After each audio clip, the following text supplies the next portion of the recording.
প্রিয় শিক্ষার্থী, আজকে আমি তোমাদের সামনে যে লেকচারটা নিয়ে এসেছি তা হচ্ছে কার্টেসিয়ান কোঅর্ডিনেট থেকে স্ফেরিক্যাল কোঅর্ডিনেটে কিভাবে আমরা রূপান্তর করতে পারি। কার্টেসিয়ান কোঅর্ডিনেট সম্পর্কে তোমরা অবশ্যই জেনে থাকো। কার্টেসিয়ান কোঅর্ডিনেট হচ্ছে এমন একটি কোঅর্ডিনেট যেখানে শুধু আমাদের লিনিয়ার ভ্যালু দেওয়া থাকে, রৈখিক ভ্যালু। যেমন আমরা যদি ত্রিমাত্রিক অক্ষ চিন্তা করি তাহলে এটাকে আমরা যদি এক্স অক্ষ বলি, এটাকে ওয়াই অক্ষ, তাহলে এটাকে জেড অক্ষ। তাহলে এই ত্রিমাত্রিক অক্ষে চিন্তা করলে যদি কোনো একটা বিন্দু থাকে তার স্থানাঙ্ক এক্স ওয়াই জেড, এ দ্বারা বোঝাচ্ছে আমি যদি পি বিন্দুর একটা ব্যাসার্ধ ভেক্টর ধরি আর, পি বিন্দুর যদি ব্যাসার্ধ ভেক্টর আর মনে করি, তাহলে সেই আর সমান আমরা কি লিখতে পারি? আর সমান আমরা লিখতে পারি হচ্ছে x i plus y j plus z k. এটা ভেক্টর আকারে লেখা যায়। এবং আর এর ভ্যালু আসবে, হচ্ছে root over x square plus y square plus z square. Okay, তো এরকম ভ্যালু আসবে। এখানে এক্স বলতে বোঝাচ্ছে হচ্ছে এক্স অক্ষের থেকে কতটুকু, ওয়াই অক্ষের থেকে কতটুকু এবং জেড অক্ষের থেকে কতটুকু। এটাই মূলত হচ্ছে আমাদের কার্টেসিয়ান কোঅর্ডিনেট। ওকে, আজকে আমরা দেখবো কিভাবে কার্টেসিয়ান কোঅর্ডিনেট থেকে স্ফেরিক্যাল কোঅর্ডিনেটে যাওয়া যায়। তাহলে স্ফেরিক্যাল কোঅর্ডিনেট কোনটা? সো স্ফেয়ার মানে হচ্ছে গোলক। স্ফেয়ার মানে হচ্ছে গোলক। তাহলে আমরা যদি চিন্তা করি যে একটা গোলক আছে আমাদের কাছে, গোলক মানে কি, অনেকেই গোলক এবং বৃত্তের মধ্যে কিন্তু তোমরা ঝামেলা করে ফেলো। যে কথা বলছিলাম, তোমরা অনেকেই গোলক এবং বৃত্তের মধ্যে প্যাচ লাগাও। বৃত্ত হচ্ছে তোমার দুই মাত্রার, বৃত্ত কয় মাত্রার? দুই মাত্রার। কিন্তু গোলক হচ্ছে একটা ত্রিমাত্রিক একটা বস্তু। গোলক কয় মাত্রার বস্তু? ত্রিমাত্রিক একটা বস্তু। তাহলে একটা গোলকে কি থাকবে? আমি যদি আহ এটা হচ্ছে আমাদের একটা গোলক, গোলক সম্পূর্ণ অংশটা কি থাকবে? ভরাট থাকবে। ওকে, আমরা যদি অক্ষ হিসেবে চিন্তা করি, আমরা এটাকে যদি অক্ষ হিসেবে চিন্তা করি তাহলে কেমন হবে গোলক ব্যাপারটা? এই হচ্ছে আমাদের একটা গোলক। ওকে, এটা হচ্ছে আমাদের একটা গোলক। ওকে, এটা একটা আমাদের পৃথিবীকেও মনে করতে পারো। তাহলে পৃথিবীতে যদি একটা বস্তু থাকে কোথাও, পৃথিবীতে মনে করো এখানে একটা বস্তু আছে, সেই বস্তুটার স্থানাঙ্ক পি। তাহলে আমরা সেই বস্তুতে যাব কিভাবে? সেই বস্তুতে আমরা যাব কিভাবে? তাহলে এটা হচ্ছে পৃথিবীর সেন্টার। পৃথিবীর সেন্টার থেকে এই বস্তুর দূরত্ব আমরা মনে করি যে সেটা হচ্ছে আর। তাহলে স্থানাঙ্ক তৈরি হবে, অর্থাৎ এই এই পি বিন্দুতে আমরা যেভাবে যেতে পারি সেটা হচ্ছে পি বিন্দুর স্থানাঙ্ক। তাহলে আমরা কিভাবে যেতে পারবো? প্রথমে আমরা যদি নিরক্ষরেখা বরাবর যাই, এটা এক্স ওয়াই এন্ড জেড। প্রথমে যদি আমরা নিরক্ষরেখা বরাবর যাই, সেখান থেকে উপরে উঠে যাব? না, আমরা বলতে পারছি না। ওকে, বলতে পারবো না। কাজে এই স্ফেরিক্যাল বা গোলকীয় কোঅর্ডিনেটে দেখো দুইটা অ্যাঙ্গেল থাকে। একটা হচ্ছে প্রথমত আমি সরাসরি ও থেকে পি বিন্দুতে যাব, যে কারণে বললাম আর। ওকে, এই পথটা, এখন এই পথটা দুই ভাবে যাওয়া যাবে। একটা হচ্ছে আমরা এক্স ওয়াই প্লেনের দিকে যাব, তারপর সোজা উপরের দিকে উঠে যাব। এক্স ওয়াই প্লেনের দিকে যাব, আবার সোজা উপর দিকে উঠে যাব। এভাবে আমরা এই বিন্দুতে যেতে পারবো। তাহলে এক্স ওয়াই প্লেনের দিকে আমরা গেলে এক্স অক্ষের সাথে যে কোণটা তৈরি হয়, খেয়াল করো, এক্স অক্ষের সঙ্গে যে কোণটা তৈরি হয় একে আমরা বলছি যে ফাই। এক্স অক্ষের সঙ্গে যে কোণটা তৈরি হয়, এক্স অক্ষের পজিটিভ দিকের সাথে যে কোণটা তৈরি হয় তাকে আমরা বলছি ফাই। ওকে, আর জেড অক্ষের সাথে এই আর এর যে কোণটা তৈরি হয়, জেড অক্ষের সাথে আর এর যে কোণটা তৈরি হয় তাকে আমরা বলি হচ্ছে থিটা। তাহলে স্ফেরিক্যাল কোঅর্ডিনেটে কি কি থাকবে? আর থাকবে, থিটা থাকবে এন্ড ফাই থাকবে। এখন আমাদের কাজ হচ্ছে এই Cartesian coordinate X Y Z অক্ষের যে পি বিন্দুর স্থানাঙ্ক এক্স ওয়াই জেড, একে আমরা প্রকাশ করব হচ্ছে আর থিটা ফাই এর মাধ্যমে। এবং দেখবো যে এটা কত সহজে করতে পারি, এবং আমরা বুঝে বুঝে কাজটা করব। আর এটা যদি আমরা বুঝতে পারি তাহলে আমাদের ফিজিক্সের অনেক ম্যাথমেটিক্যাল প্রবলেম যেটা আমরা পাবো সেটা খুব সহজে আমরা সলভ করে ফেলতে পারবো। ওকে, ওকে, তাহলে আমরা চলো শুরু করি। তাহলে আমাদের এখানে একটা গোলক দেয়া আছে, যে গোলকের মাঝখানে আমরা ঠিক এক্স ওয়াই জেড অক্ষ এভাবে অঙ্কন করে নিয়েছি। এবং আমরা বলছি যে গোলকের কোনো একটা পজিশনে কোন একটা বিন্দু আছে, যে বিন্দুর স্ফেরিক্যাল কোঅর্ডিনেট হচ্ছে আর থিটা এবং ফাই। তাহলে আর হচ্ছে, এগুলো আমরা আগে পরিচিত হয়নি, আর হচ্ছে মূল বিন্দু থেকে পি বিন্দুর যে দূরত্ব সেটাকে আমরা বলি হচ্ছে আর। মূল বিন্দু থেকে পি বিন্দুর দূরত্ব সেটাকে আমরা বলি আর। এখন এই আর জেড অক্ষের সাথে যে কোণটা তৈরি করে, আর জেড অক্ষের সঙ্গে যে কোণটা তৈরি করে তাকেই আমরা বলি হচ্ছে থিটা। খেয়াল রাখবা, আর জেড অক্ষের সঙ্গে যে কোণ তৈরি করে তাকে আমরা বলি থিটা। আমরা ফাই কোথায় পাবো? তাহলে এখন এক্স ওয়াই যে আমাদের প্লেন আছে, এক্স ওয়াই প্লেন, এই প্লেনটার উপরে পি বিন্দু থেকে লম্ব টানো। এক্স ওয়াই প্লেনের উপরে কোথা থেকে লম্ব টানবা? পি বিন্দু থেকে লম্ব টানো। তাহলে পি বিন্দু থেকে লম্ব টানলে এখন সেই লম্বটাকে ও বিন্দুর সাথে যোগ করো, ও বিন্দুর সাথে যোগ করো। ওকে, তাহলে যোগ করলে এক্স অক্ষের পজিটিভ দিকের সাথে যে কোণটা তৈরি হয় তাকে আমরা বলি হচ্ছে ফাই। কার সাথে? এক্স অক্ষের পজিটিভ দিকের সাথে যে কোণটা তৈরি হয় তাকে আমরা বলি ফাই। তাহলে এরা হচ্ছে আর, থিটা এবং ফাই। ওকে, এখন আমাদের বের করতে হবে আর এর সাথে এক্স এর কি সম্পর্ক, ওয়াই এর কি সম্পর্ক, জেড এর কি সম্পর্ক, এক্স ওয়াই জেড এর সাথে থিটার কি সম্পর্ক, এক্স ওয়াই জেড এর সাথে ফাই এর কি সম্পর্ক। তাহলে সেটা আমরা বের করব। চিত্র থেকে একটু খেয়াল করো, আমি পি বিন্দু থেকে জেড অক্ষের উপর একটা লম্ব টানবো। পি বিন্দু থেকে আমি জেড অক্ষের উপর একটা লম্ব টানলাম। তাহলে আমরা যদি এই ছোট্ট ত্রিভুজের কথা চিন্তা করি, এই ত্রিভুজের ভেতরে যেহেতু এটা আর, তাহলে এটা কত হচ্ছে? আর cos থিটা। আর এটা কত হচ্ছে? আর sin থিটা। ওকে, খুবই সিম্পল। এটাকে যদি cos থিটা ধরো তাহলে কি ভূমি বাই অতিভুজ, অর্থাৎ তাহলে এটা cos থিটা হয়ে যাচ্ছে, আর cos থিটা, এটা হচ্ছে আর sin থিটা। এখন এই আর sin থিটা মানেটা কি?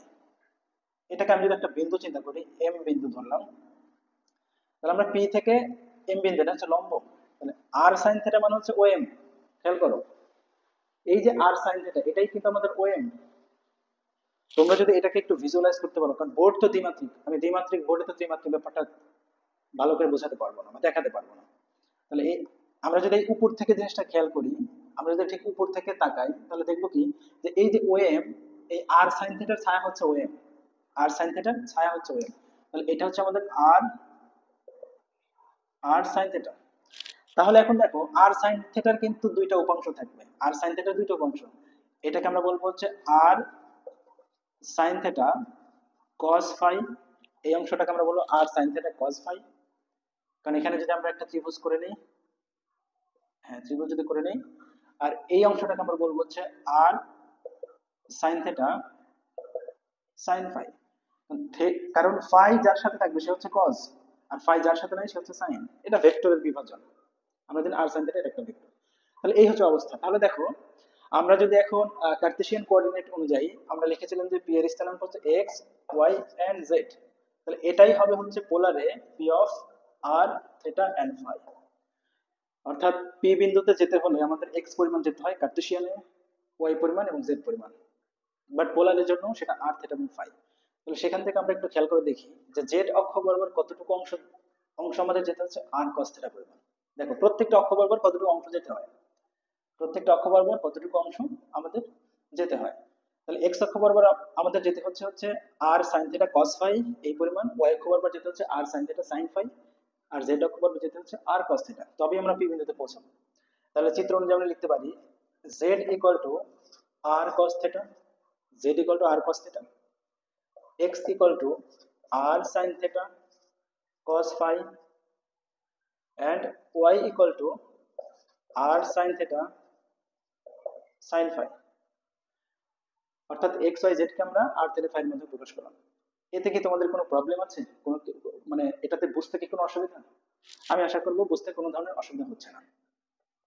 তাহলে এখান থেকে আমরা দেখি যে থিটার পরিমাণ কতটুকু, ফাই এর পরিমাণ কতটুকু এবং আর এর পরিমাণ কতটুকু। তাহলে আমরা কি করতে পারি, এগুলাকে স্কোয়ার করে যদি যোগ করি তাহলে কি হবে? স্কোয়ার করে যোগ করো তাহলে কি হচ্ছে, Z square plus X square plus Y square equal to R R R square common নিলাম, তার মানে কস স্কোয়ার থিটা প্লাস এখানে কি হচ্ছে, এখানে হচ্ছে সাইন স্কোয়ার থিটা এবং এটাকে এইভাবে না লিখে আলাদা করে করি। প্রথমে হচ্ছে কস স্কোয়ার থিটা, তারপরের পার্টটা হচ্ছে sine square theta cos square phi, তারপরের পার্ট হচ্ছে sine square theta sine square phi. Okay, এই হচ্ছে পরিমাণটা। তাহলে এই পাশ থেকে আমরা কি কমন নিতে পারি, cos স্কয়ার থিটাকে এভাবেই রাখি, এই দুটো থেকে আমরা sin স্কয়ার থিটাকে কমন নিই, কমন লিখে এখান থেকে cos স্কয়ার ফাই, এখান থেকে sin স্কয়ার ফাই, এটা মানে কত 1। তাহলে লিখতে পারি পরের লাইন যে r square cos square theta plus sin square theta সমান কি হলো r স্কয়ার। ওকে, তাহলে সমান কি হলো r স্কয়ার, r স্কয়ার সমান কি x square plus y square plus z square, r square সমান x square plus y square plus Z square. আমরা এখান থেকে লিখতে পারি যে যে আর স্কোয়ার সমান X square plus Y square plus Z square. এখন আমরা থিটা বের করি। থিটা বের করার জন্য আমাদের কি করতে হবে, এক্স এবং ওয়াই আমরা যদি এদেরকে ভাগ করি তাহলে আমরা এখানে ফাই পাবো, আমরা কিভাবে ফাই পাবো, আর শুধুমাত্র এখান থেকে আমরা থিটা পাবো। তাহলে আমরা জানি যে Z equal to R cos theta, তো সেখান থেকে আমরা বলতে পারি যে theta equal to cos inverse z by r, এটা equal to cos inverse z by, that is cos inverse z divided by root over x square plus y square plus z square, এটা হচ্ছে আমাদের theta. ওকে, এটা হচ্ছে আমাদের theta. তাহলে একটা r পেলাম, থিটা পেলাম। এখন কি আমাদের ফাই, ফাই এর জন্য x y নিতে পারি, কারণ এখানে ফাই আছে এখানে ফাই আছে। তাহলে আমরা যদি y বাই x করি তাহলে হবে কি sin বাই cos মানে tan phi, তাহলে বলতে পারি যে tan phi আর আর ক্যান্সেল, sin থিটা ক্যান্সেল, সমান কি হবে y বাই x। সুতরাং phi equal to tan inverse y by x, phi equal to tan inverse y by x। Okay, দেখো খুবই সিম্পল। এখন আমরা এটা যদি একটা প্র্যাকটিস করি তাহলে কিন্তু আমাদের খুব ভালো হবে, জাস্ট একটা প্র্যাকটিস।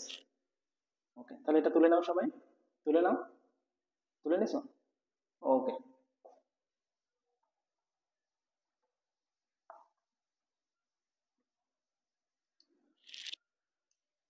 প্রবলেম নাম্বার 1, তোমার দেয়া আছে যে কোন একটা বিন্দুর স্থানাঙ্ক 2 3 1, 2 3 1, তাহলে এটা কিসে, কোন কিসের স্থানাঙ্ক দেওয়া আছে, কার্টেসিয়ানে x y z, কার্টেসিয়ানে 2 3 1, কারণ 2 3 1 এগুলো কি লিনিয়ার ভ্যালু। বলা হলো একে একে স্ফেরিক্যালে দেখাও, একে হচ্ছে p of r theta and phi এর মাধ্যমে দেখাও। তাহলে এটাকে আমরা কিভাবে দেখাবো, আমরা এখানে তাহলে সলিউশনে চলে যাই। x equal to 2, y equal to 3 and z equal to -1, তাহলে r equal to কি হবে root over x square plus y square plus z square equal to কি 2 square plus 3 square plus -1 তার স্কয়ার। তাহলে এখানে r এর value কত আসছে, 2 2 4 9 4 13 আর 1 14, root over 14। ওকে, এরপরে হচ্ছে থিটা, আমরা জানি থিটা ইকুয়াল টু কি cos inverse z by x square plus y square plus z square, অথবা এত না লিখে শুধু লিখবা যে z by r, z by r। তাহলে cos ইনভার্স z এর ভ্যালু কত -1 ডিভাইডেড বাই r এর ভ্যালু রুট ওভার। এখন ক্যালকুলেটর চাপলে যে ভ্যালু আসবে, ক্যালকুলেটর চাপলে যে ভ্যালু আসবে আমাদের সেটা লিখে দেব। তারপর ফাই আসবে কত, ফাই আসবে হচ্ছে tan inverse y by x, tan inverse y by x সমান কি লিখতে পারি tan ইনভার্স y এর ভ্যালু কত, y এর ভ্যালু হচ্ছে 3, x এর ভ্যালু 2। তাহলে ক্যালকুলেটর চাপলে যে রেজাল্ট আসবে সেটাই হবে আমাদের आंसर। তাহলে আমাদের p অফ লিখতে পারি p অফ রুট ওভার 14, তারপর লিখতে পারি যে cos inverse -1 by root over 14, এই একটা ভ্যালু, এটা ক্যালকুলেটর থেকে বের করতে হবে। আর একটা ভ্যালু কি আছে tan ইনভার্স 3/2, এই হচ্ছে আমাদের p এর স্থানাঙ্ক। তাহলে এটাই হচ্ছে আমাদের উত্তর। তাহলে আর একটা প্রবলেম নাম্বার 2, যেখানে দেয়া আছে যে p অফ 5 45 545 এবং 30 আমাদের এটা দেয়া আছে। তাহলে এটা দেখেই বুঝতে পারছো কি যে r, এটা হচ্ছে r থিটা এন্ড ফাই, কারণ এই দুটো angle r theta and phi. তাহলে আমাদের বলতে পারে এতকে p of x y z এ রূপান্তর করো।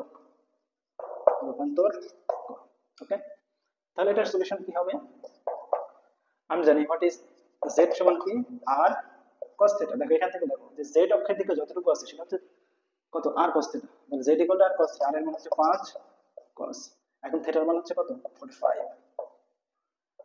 তাহলে কত হয় 1/2, এত যা একটা ভ্যালু আসবে। ওকে, x কত, x এর দিকে কি আছে, x এর দিকে এটা আছে r sin theta cos phi, তাহলে r sin theta cos phi, r এর মান হচ্ছে 5, থিটার মান 45 আর phi এর মান হচ্ছে 30।